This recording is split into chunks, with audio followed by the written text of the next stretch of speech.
There are moments in life when you stumble across something that wasn't meant for your eyes, something that lingers in the shadows, hidden from the everyday world. It starts innocently enough, a late-night errand, a wrong turn, a curious glance at the wrong time. But before you know it, the familiar becomes unsettling, the ordinary twisted into something sinister. That feeling creeps in, the one that makes your heart race and your breath catch. Because deep down, you realize you've seen something you shouldn't have. And now, whatever it is, knows you've seen it too. Now let us take a slow walk down the dark, empty roads and find the white van.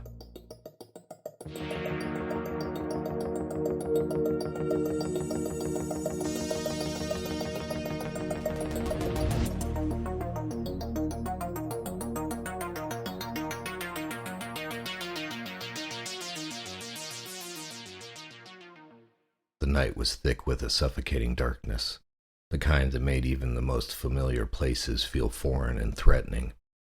The gas station, perched on the edge of a desolate road, flickered under dim, erratic lights. Shadows pooled beneath the lone street lamp, stretching out like the twisted fingers of something unseen, something waiting.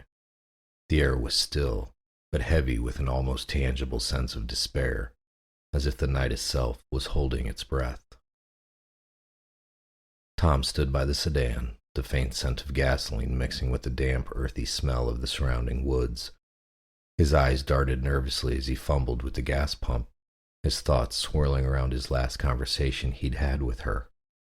The words replayed in his mind, each syllable laced with a venom that stung more now in the oppressive quiet of the night. "You think she really meant what she said?" he asked, his voice cracking the silence like a whip. Finney, leaning against the car with an air of forced nonchalance, shrugged. "How the hell should I know?" His tone was dismissive, but there was an edge to it, a tremor that contradicted the cool facade he tried to project, as if to escape the weight of the question.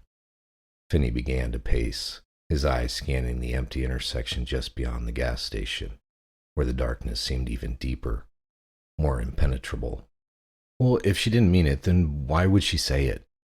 Tom persisted, his anxiety growing, feeding off the silence that seemed to creep closer with every passing second. Finney stopped, his gaze lingering on the empty road as if expecting something to emerge from the blackness.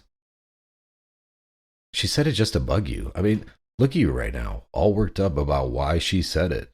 That's exactly what she wanted." His words were harsh, but there was something in the way he spoke them, a nervous energy, like he was trying to convince himself just as much as Tom. Tom sighed, finally topping off the tank and replacing the handle. "I gotta get a drink. You want anything?" "Nah, I'm good," Finney replied, but his attention was already elsewhere, his eyes fixed on the horizon where the darkness met the dim light of the gas station. As Tom walked away, the chill in the air seemed to seep into his bones. The fluorescent lights of the gas station buzzed and flickered above, casting eerie, dancing shadows across the cracked pavement. The quiet was oppressive, pressing down on him with a weight that made the small hairs on the back of his neck stand on end. There was a feeling in the pit of his stomach, an unease he couldn't shake. He felt watched, vulnerable, as if the night itself was a predator, waiting for the right moment to pounce. The quiet of the night was shattered by the sudden roar of an engine.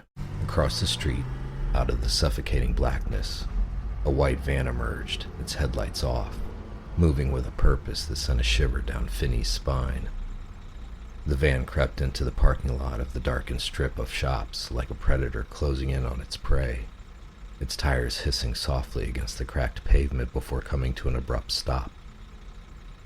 Finney's breath caught in his throat as he watched the van back down the alley, its brake lights casting a hellish red glow on the walls of the narrow passage. The van almost seemed alive, like some great, pale beast retreating into its lair. The alley was a narrow, claustrophobic space, hemmed in by the towering walls of the darkened shops. Garbage bins lined the cinder block walls, their lids askew, spilling everything putrid onto the damp ground. A single flickering streetlight at the alley's entrance cast long, jittery shadows that seemed to dance on the walls, adding to the oppressive atmosphere. The van's rear doors swung open with a creak that echoed through the alley, a sound that seemed unnaturally loud in the stillness of the night. From his vantage point, Vinny could just make out the figure of a man emerging from the back of the van, his movements slow, deliberate, and filled with an unsettling purpose. The man was tall, his silhouette stark against the dim light. His face was obscured by shadow, but there was something unnervingly precise about the way he moved, as if every action was part of some grim, well-rehearsed routine. As the man stepped fully into the alley, the light from the street lamp briefly illuminated his features. A gaunt, pale face with hollow cheeks and eyes that glinted with a cold, almost metallic shine. His clothes were dark, blending seamlessly with the night, and he moved with a strange, predatory grace that made Finney's skin crawl. There was an air of quiet menace about him, an aura of violence, barely restrained. Finney watched, frozen, as the man walked to the back of the van and reached inside. When he re-emerged, he was dragging a large, lumpy blanket that sagged heavily in his grip. The blanket was filthy, stained with something dark that could have been oil or blood. Even from this distance, Finney could see the shape beneath the blanket was all wrong. Too human, too still. The weight of the object inside caused the man to stumble slightly, but he quickly regained his balance, his movements efficient and unhurried. The man didn't hesitate as he dragged the blanket towards two large dumpsters that loomed in the shadows like mouths waiting to be fed. He moved with a dark urgency. As he reached the dumpster's edge, the night was silent, save for the soft scuff of the man's boots on the wet pavement and the distant hum of the gas station lights. The silence made the subsequent thud of the blanket hitting the bottom of the first dumpster all the more jarring,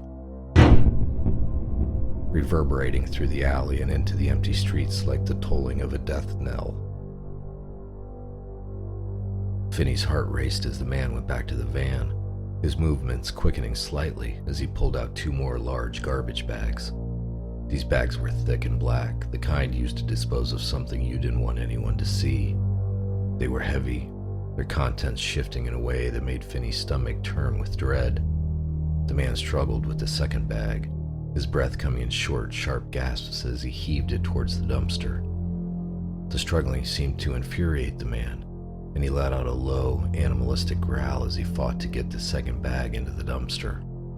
The weight of the bag was too much, and he began to lose his grip.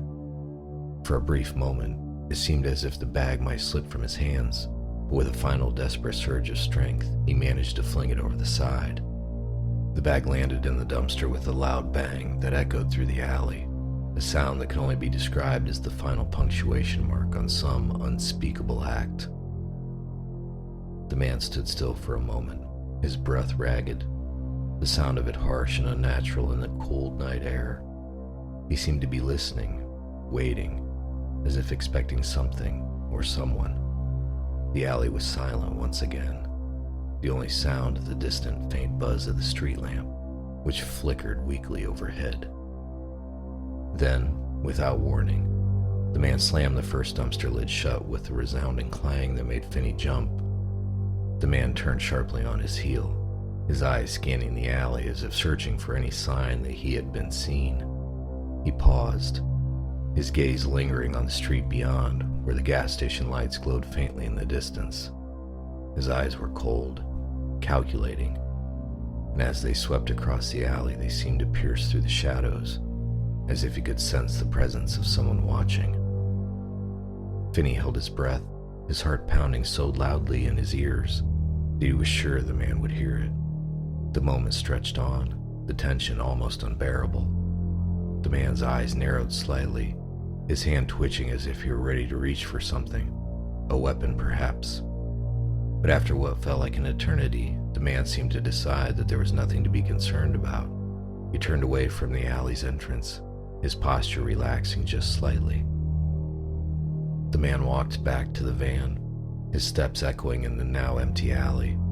He moved with the same eerie precision, his actions devoid of any emotion, as if he were merely going through the motions of some ritualistic routine. When he reached the van, he paused once more, his hands resting on the door handle. For a moment, he stood there, staring at the van as if lost in thought. Back at the gas station, Tom emerged from the store, a half-empty bottle of soda in one hand and a crinkling bag of chips in the other. The sound of the door chime echoed in the unsettling quiet. He paused, noticing the tension etched on Finney's face as he stared across the street. "Hey, they had Twinkies on sale for..." Tom's voice trailed off as he followed Finney's gaze. He squinted into the darkness, trying to make sense of what he was seeing. "Dude, check this out," Finney whispered, his voice barely audible, thick with unease. Tom's brow furrowed as he walked closer, his eyes now fixed on the white van. He watched as the man, bathed in the eerie red glow of the brake lights, wrestled with another heavy object. There was something wrong about the way the man moved, something that made Tom's skin crawl. "What the hell's he doing?" Tom asked, his voice shaking slightly, the bravado he had tried to maintain quickly evaporating. Finney shook his head slowly, still watching the scene unfold. "No idea. But that doesn't look like regular trash. I mean, who goes to a dark alley in the middle of the night to dump trash that heavy?" The man finally managed to shove the last bag into the second dumpster, the force of the motion causing another loud bang that echoed ominously across the empty parking lot. The sound was like a gunshot in the night, startling both boys. They watched in growing horror as the man slammed the van's doors shut with a finality that sent shivers down their spines. For a moment, everything was still. The man stood there, his back to them, breathing heavily. Then slowly, he turned around. Tom's breath caught in his throat as the man's eyes locked onto theirs. The distance between them was substantial, yet it felt as though those cold, dead eyes were boring directly into his soul. A sickening wave of dread washed over him as the man raised an arm and pointed directly at them. "Oh shit!" Finney's voice was a sharp whisper, but the urgency in it was unmistakable. He turned to Tom, his face pale. "Get in the car, now!" Tom didn't hesitate to be told twice. His heart pounded in his chest as he scrambled into the passenger seat, the bag of chips forgotten, now crushed underfoot. Finney threw himself behind the wheel, his hands trembling as he fumbled with the keys. The engine roared to life, the sound loud and jarring in the otherwise silent night. What did you see?" Tom demanded, panic rising in his voice as he yanked his seatbelt across his chest. Finney didn't answer, his focus entirely on the man, who was now walking towards the van's driver's side door. "Just shut up and hold on," he muttered, his voice tense with barely controlled fear. The van's brake lights flared as it roared to life, its headlights flickering on and illuminating the alley in a harsh, blinding light. Finney didn't wait to see what would happen next. With a squeal of tires, he rocketed out of the gas station, the sedan fishtailing slightly before he regained control and gunned it down the road. Tom kept glancing over his shoulder, his eyes wide with horror. "What the fuck is going on?" he blurted out with a loud, nervous tone. Finney didn't respond immediately, his knuckles white as he gripped the steering wheel. "Right before that fucker closed the van doors, he looked over at us and pointed," he finally said, his voice shaky. "He pointed? At us?" Tom repeated, his voice filled with disbelief and growing terror. "Yeah," Finney confirmed, his eyes darting between the road and the rearview mirror. Like he was marking us or something." "Why would he do that?" Tom asked, his voice rising in pitch. "Beats the shit out of me," Vinny snapped, his frustration and fear bubbling over. Tom turned forward, his mind racing. "Where are we going?" I figure we'll..." Vinny's voice trailed off as bright headlights filled the rearview mirror, blinding him momentarily. "Oh no, he's right behind us," he spat out, his heart hammering in his chest. Tom twisted around in his seat, the blood draining from his face as he saw the white van bearing down on them, its engine roaring like a beast in the night. Head over to Carly's house. We can lose this guy in the neighborhood," he suggested, his voice shaky but firm. Finney didn't hesitate, jerking the wheel to the left. The sudden movement threw Tom against the passenger door, his head slamming into the window with a dull thud. "Shit, were you trying to kill me?" Tom groaned, rubbing the side of his head.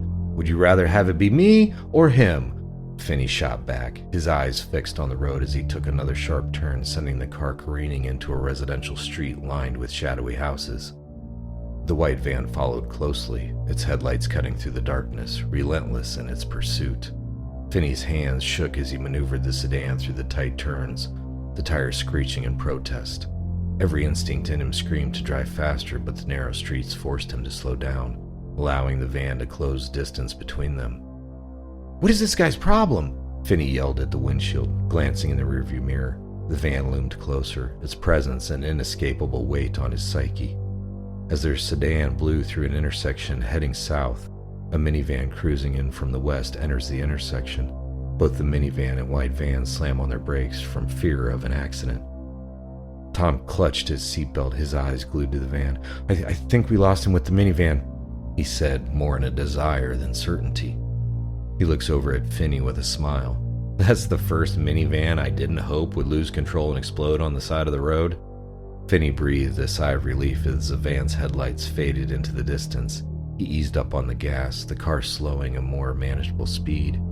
"Where the hell are we?" he muttered, trying to get his bearings. The neighborhood was a maze of identical houses, their windows dark and lifeless. The only sound was the low hum of the engine and the rhythmic thudding of their own hearts in their chests. The night pressed in on them, the darkness thicker, more oppressive now that they were out of the main roads. House by house they made their way through the labyrinth of sleeping souls. At the far back of the neighborhood they came to a back entrance. In front of them, a decision. Left or right? The two boys looked at each other. "When in doubt, go right," they said in unison. Finney's eyes darted to the street sign as they left the light of the safe neighborhood. Weeping Pines Road, he read aloud, the name unfamiliar and unsettling. The sedan sped down the two-lane blacktop road, away from the neighborhood and into the nothing. In a time span of what felt like forever, the car finally approached signs of civilization, a four-way stop. Tom rolled down his window, leaning out to get a better look. The fresh night air slapped him in the face, but it did little to clear the fog of fear that clouded his mind. Finney pulled the car to a slow stop at the intersection, the headlights illuminating the dense trees that lined the road ahead. Tom peered into the darkness, straining to see anything beyond the reach of the lights. Finney rolled down his window, the night air thick with the scent of damp earth and wet grass. He leaned out, scanning the darkness for any sign of the van. The night was still, unnervingly so, as if the world was holding its breath, waiting for something terrible to happen. "I'm not seeing much," Finney said, his voice barely above a whisper, his eyes flickering nervously between the road ahead and the rearview mirror. "Do you see any lights down your way?" Tom, still half out of the window, froze as he noticed something in the darkness. Movement, slow and deliberate, like a shadow shifting in the night. "Hey man, pull up a little. I want to see if I can spot any," he whispered urgently, a cold dread settling in his stomach. Finney, his nerves on edge, complied, inching the car forward into the intersection. The headlights illuminated more of the road ahead, but it only revealed more darkness, more unknown. Tom waved his hand back at Finney. "Turn everything off. I think I hear something." Finney hesitantly turned the car off, followed by the headlights. If it were anyone but Tom that asked him to do that in this situation, he would have refused. Tom had never steered him wrong in the many years they had been best friends. Tom leaned further out, his heart pounding in his ears as he strained to see past the veil of night. But before he could say anything, something cold and wet splattered against his neck. He reached up instinctively, his fingers coming away sticky and warm. He frowned, pulling his hand back to look at it, but the darkness obscured everything. "Hey man," Finney said, noticing Tom's stillness. What's up? Did you see something?" Tom didn't respond.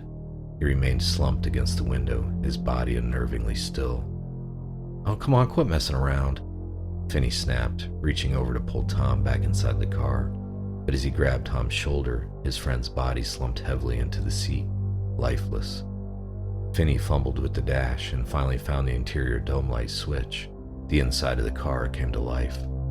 Finney recoiled in horror, his breath catching in his throat.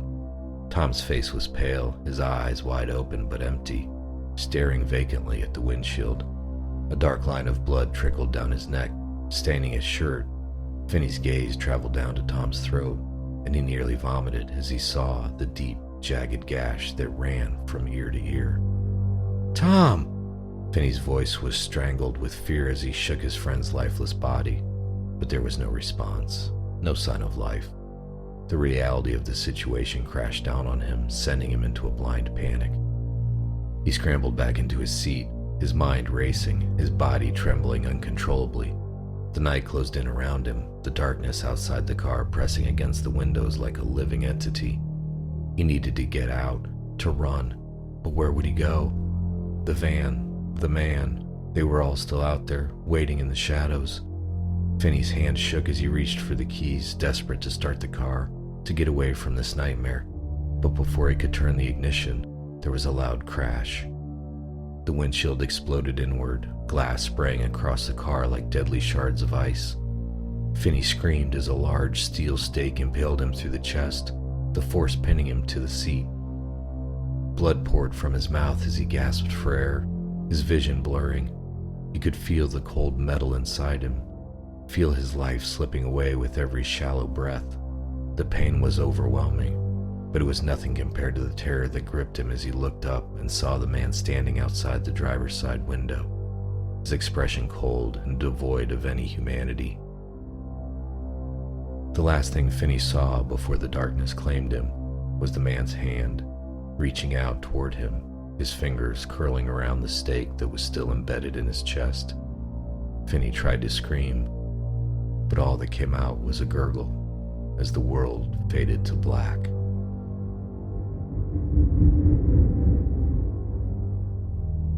The night was eerily quiet once again, as if the violence that had just occurred had never happened. The white van sat idling in the middle of the road, its engine purring softly like a contented predator. The man stood beside the car, his expression unreadable as he surveyed his handiwork. The sedan was still, its interior a twisted tableau of death. The shattered windshield and the blood-soaked seats were stark against the darkness, the metal of the stake gleaming in the dim light.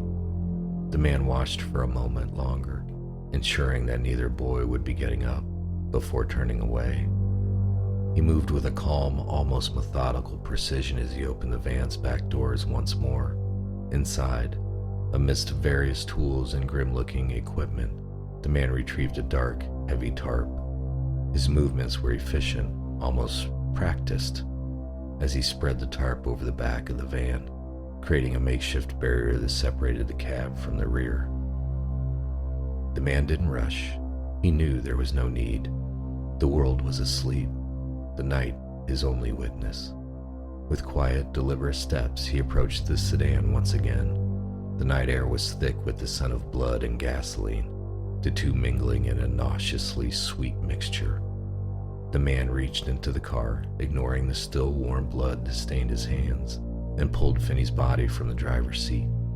Finney's lifeless form slumped onto the pavement with a sickening thud, the sound echoing in the oppressive silence. The man didn't flinch. He simply bent down, grabbed Finney by the shoulders, and hauled him towards the van. Finney's body was limp, dead weight that dragged across the pavement, leaving a dark trail in its wake. The man heaved the body into the back of the van, where it landed with a dull thump, before returning to the car for Tom.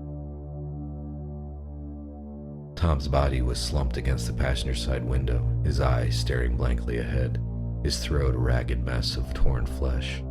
The man's expression remained impassive as he reached in and grabbed Tom's collar, yanking the body out of the car with little care. Tom's head lolled to the side, his face frozen in an expression of shock and terror. The man deposited Tom's body next to Finney's in the back of the van, arranging them side by side with a cold, clinical detachment. He took a moment to wipe his hands on a rag he pulled from his pocket before tossing it into the van alongside the bodies. His work was done. He climbed into the driver's seat and started the engine. The van's headlights flickered on, casting long shadows across the empty road as the vehicle turned and disappeared into the night, leaving the scene of death behind. So please, remember, be watchful of what you see, but more of what sees you.